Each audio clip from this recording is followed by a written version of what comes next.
Welcome to a new review, this time for a pair of budget stand-mounted speakers priced at $259.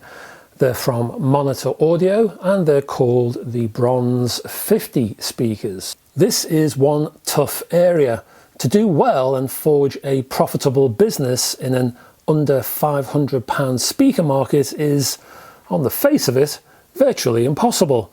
The challenge and potential rewards are two reasons why so many companies try nevertheless. But this is also why even fewer actually succeed. These 8-ohm two-way designs are part of the latest iteration of the Bronze lineup. And in fact, the Bronze 50s are the smallest speakers in this 6th generation range. So let's cuddle up to this 6th generation stand-mounted speaker, shall we? And let's take a closer look.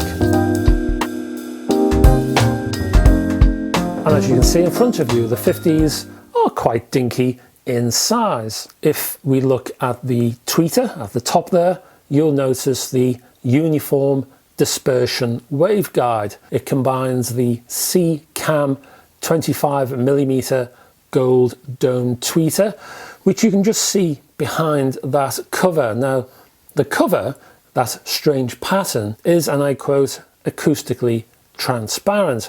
It offers a hexagonal dispersion pattern on the tweeter cover. It's also, if you're being practical about these things, kid and cat friendly. They can poke away at this thing, but they're not going to harm the actual tweeter. There are further improvements to this particular area, including, and I quote from the company, the tweeter back cup.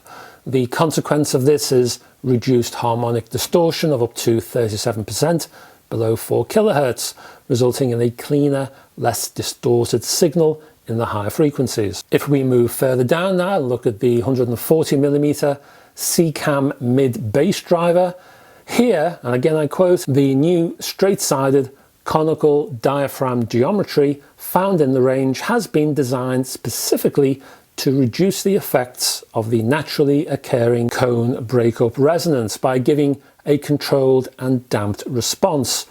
Coloration and distortion are significantly reduced, said the company. You'll find inside a suite of pure flow, silver-plated, oxygen-free copper cabling. The speakers are fronted by magnetic cloth-covered grills. If we rotate the cabinet on the rear, you'll see a pair of terminals. These are gold-plated. There's also a rear-mounted bass reflex port called a Hive 2, which enhances the bass response. As we look at the side of the Bronze 50 here, it gives me an opportunity to mention that there is a larger volume capacity than the previous model, and this should, we'll see anyway, but this should further enhance the bass. The Bronze 50s feature an 85 decibel sensitivity, and you might think, blimey, that's a bit low.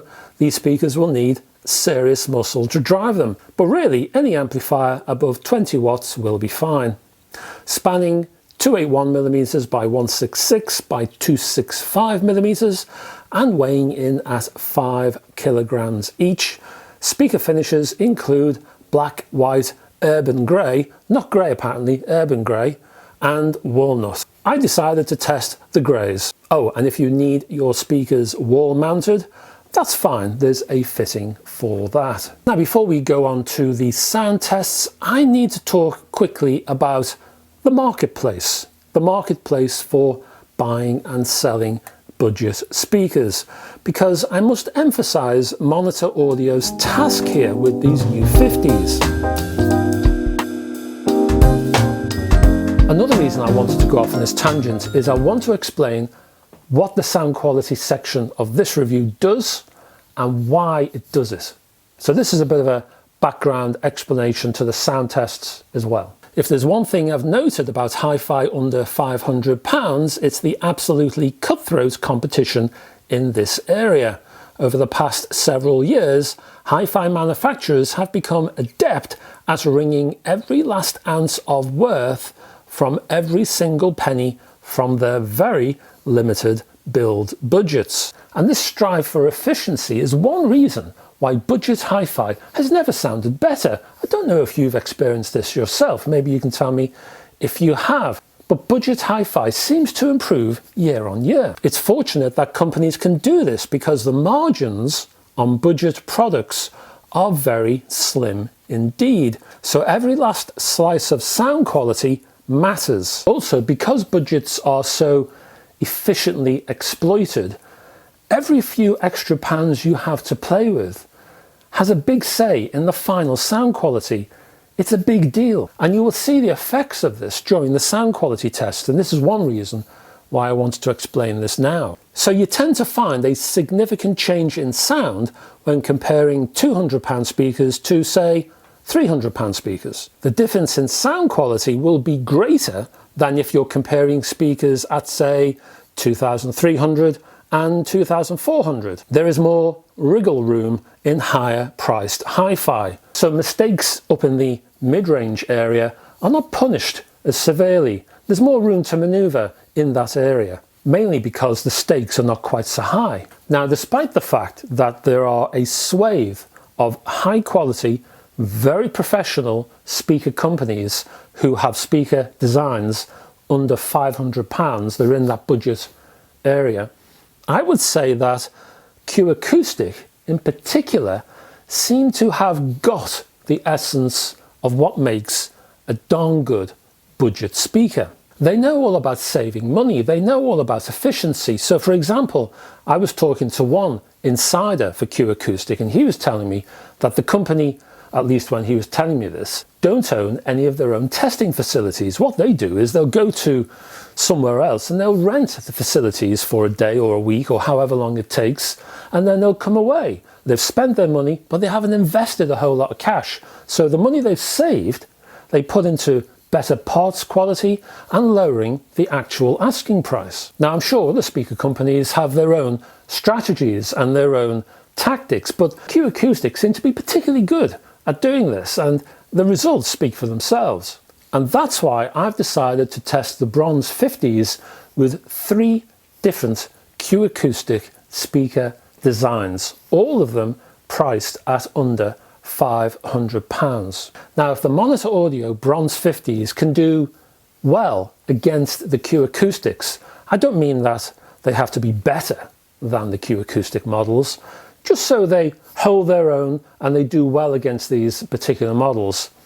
If the Bronze 50s can do that, then they will be heartily recommended indeed. And on that tangential note, let's go over to the sound tests. And welcome to the sound tests for the Monitor Audio Bronze 50 speakers. Now, as I'm recording this particular video, it hasn't been that long since I recorded my Yamaha 1200 amplifier video, and I'll put a link up yonder, and because of that I decided to use the same music for the testing. So that included Edie Gourmet's Spanish language album Cuatro Vidas, backed by the El Trio Las Panchos, and I chose the track Rega Tropical. This is a low-key track with a contrasting upper frequency clarity and husky lower end from the vocal, plus easygoing backing harmonies, acoustic guitar, and a range of easily masked secondary percussion. And I began the sound tests with a pair of Q Acoustic 3020i models.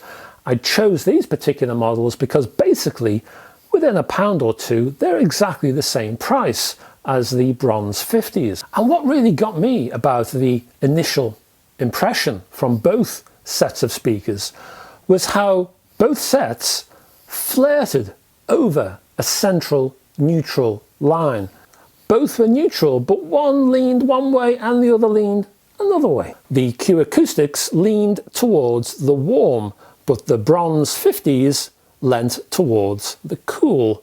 And that's exactly it, nothing more than that. So when I'm using words like cool and warm, don't take that as exaggerations. I'm not talking extremes here. I'm talking about both sets of speakers almost dead on neutral and then leaning a little bit. That's it, nothing more than that. They are essentially, the pair of them, extremely neutral, but one sort of leans one way, the Q Acoustic to the warmth, and the monitor audio bronze 50s just leans towards the cool, but both still retain the essential neutrality. What this does for the bronze 50s is infuse the soundstage with air and space. That allows detail to tumble throughout the soundstage and for emotion to be grabbed and presented to the ear. One very subtle yet very specific element in this song was indicative of the mid-range insight from the bronze 50s. It was a simple vocal action, something you might easily ignore. And it was very interesting. It sort of emphasized the underlying personality from these speakers, and it was this. During this track, the lead vocal on several occasions did a ooh bit. So in this lead vocal, Edie Gourmet did a bit of oohing, and why not? But she did a bit of oohing. Now if you're a singer yourself and you enjoy a spot of oohing, and who doesn't, you know there's only so much breath in the lungs to continue that oohing. When your lungs are depleted of air, you're going to stop your oohing. You're going to pause before you take a breath to sing a few words, let's say. The 50s made me aware of the change from the long breath needed to sustain that ooh, and the change at the end when the singer, losing wind from her lungs, pauses to take a quick breath to sing the next word. So that shock break at the end of the ooh sequence, the breath, the beginning of the next word, that sequence was particularly highlighted by the bronze 50s. Yeah, it was tracked by the 3020 I's, but the bronze 50s made a point out of exhibiting this particular little effect. Sure, it was subtle, of course it's subtle, but it's the sort of detail that the bronze 50s do very well. And when you add up all those little details, it makes a big impact on the sort of sound that you're enjoying. So when these little details turn up, the monitor audio sort of say, hey, did you get that? Did you catch that? And it's almost as if your ear is sort of like alerted to the fact. The sonic differences between the bronze 50s and the 3020i designs are quite fascinating because they dance on the point of a needle.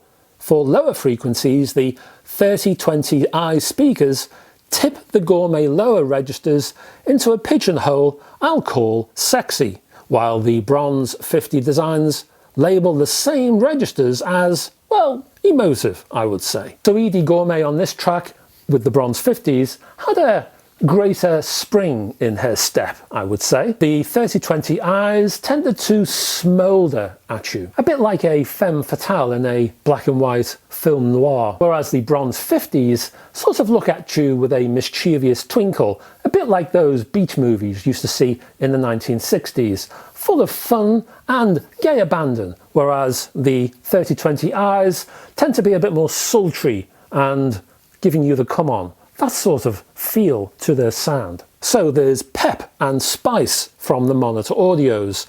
They don't sway their hips like the 3020i speakers. The 50s are on their toes, ready to leap across the stage like Gene Kelly.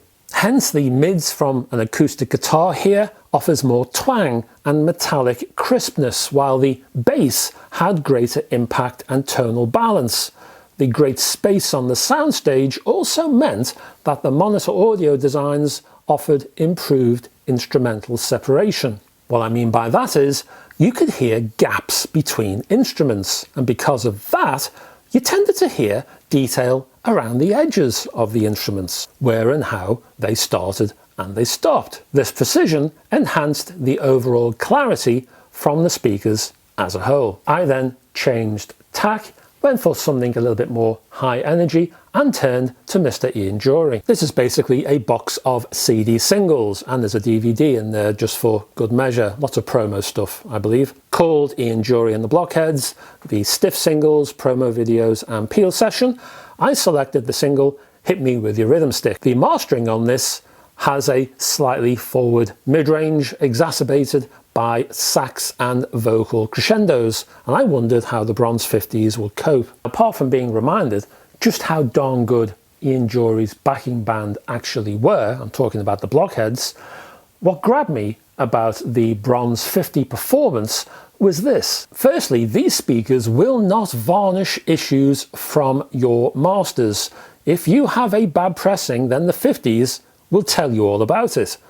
Then again, whatever is left over, The 50s will then work very hard giving you the best possible rendition of that music. So sure, the actual presentation of the music from this particular single verged on the bright, but that's part of the original presentation. Even so, the monitor audios actually grabbed a breathtaking amount of detail from this one track. The bass guitar performance was Oscar winning. The piano was resonant and full of passion, and for possibly the first time from speakers at this price point, I could really hear the organ twisting and curling around this song like a crazed python on speed. The Monitor Audio Bronze 50 speakers also retained the 3D soundstage effect from the CD source, while presenting a thumping bass to drive the whole lot. So when playing this music, the Bronze 50s kind of say, hey kid, I know you got problems, but hey, I'm still going to make you dance around the room. Mr. Guitar, hit it. And away we go to the land of the head nod. But what if you're the sort of person who might say, I can't be bothered to spend a whole £250 on these speakers? What I will do is buy a pair of the original Q Acoustic 3020s. These are the speakers without the I on the end, and they only cost about £150 or so, depending where you shop, of course. Now the Q Acoustic 3020s, the original 3020s, are classics of their time, and for £150 are complete steals. So how do the Bronze 50s compare to these little budget wonders?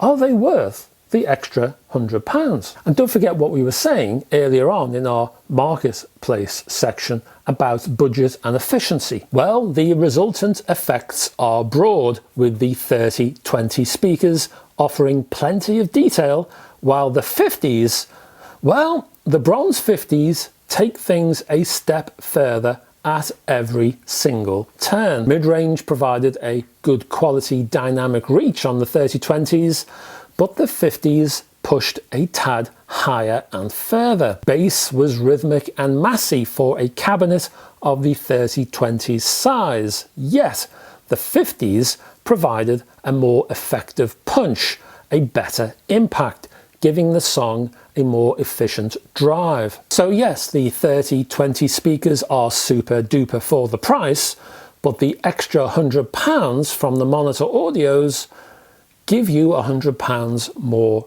information. Again, it's the efficient budget thing I mentioned earlier on. You get what you pay for in this sector. Okay, well, what about the Q Acoustic 3030Is, which I've seen priced around 330 or so? Well, as you can see in this size comparison, the 3030Is are appreciably bigger. They look rather meaty, I'm sure you'll agree. And actually, that might turn off a few people who are looking for a small footprint speaker. For some users, the 3030Is will look a bit bulky and over large. Nevertheless, what about the sound quality? The 3030i designs are a noted rung up the quality ladder with a more mature, grown-up sound. Mids offer an organic response with secondary percussion bathing in a mouth-watering realism from the 3030Is. Acoustic guitars have a 3D quality about them, and vocals are more rounded and nuanced. Again, the price point doesn't lie here. The 50s couldn't really cope, but then again, that's absolutely no surprise. They were not really expected to. There's a sort of law of the jungle when you're talking about budget speakers, and the Monitor Audios was sticking right to it. So how do I conclude the review of the Monitor Audio Bronze 50 speakers? Well, when you're looking at speakers below £500, the quality designs I'm talking about, they all have something in common. When they are assigned an initial build budget, a good design will take full advantage of it. A top-notch set of speakers will get the very most from every penny it can eat. That can be seen from the earlier comments during the speaker comparisons. Each model pushed the envelope as far as its price point would allow. But what the Monitor Audio speakers give you is a definite choice in sonic direction, and that's one that many people will and should get excited about. These speakers are lively, they're nimble, they have a delicious blend of mid-range insight and pace, a spacious soundstage, and surprisingly massy bass for the cabinet size. Before I started this review, I thought the bronze 50s would be okay.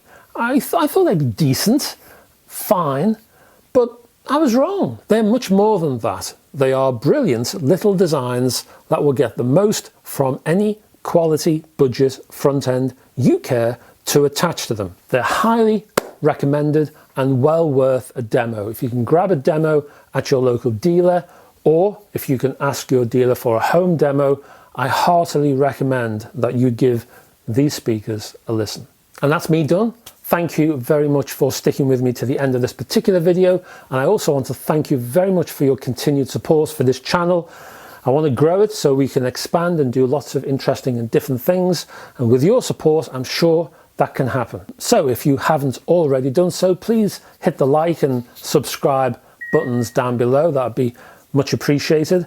Also, check out my Patreon because there's lots of unique editorial over there that you can check out. There's a link in the description to the Patreon page. Also, my Facebook group, which is heavily moderated. You're well looked after, and there's no nasty people over there, folks. And if you want to join the Facebook group, there's a whole host of people over there who are very happy to help, even if you're a raw beginner. I'm also on Twitter, I'm on Tumblr, I'm on Instagram, I'm all over the place. And also don't forget my website. There's a whole host of content over there. There's all kinds of hi-fi reviews you won't see in this channel. There's CD and vinyl reviews, there's news, there's interviews, features, guides, you name it. There's all kinds of stuff. You'll have a whale of a time. I'll be back with another video next week. Hopefully you can join me then. I would love to have your company. Until that time, bye bye for now.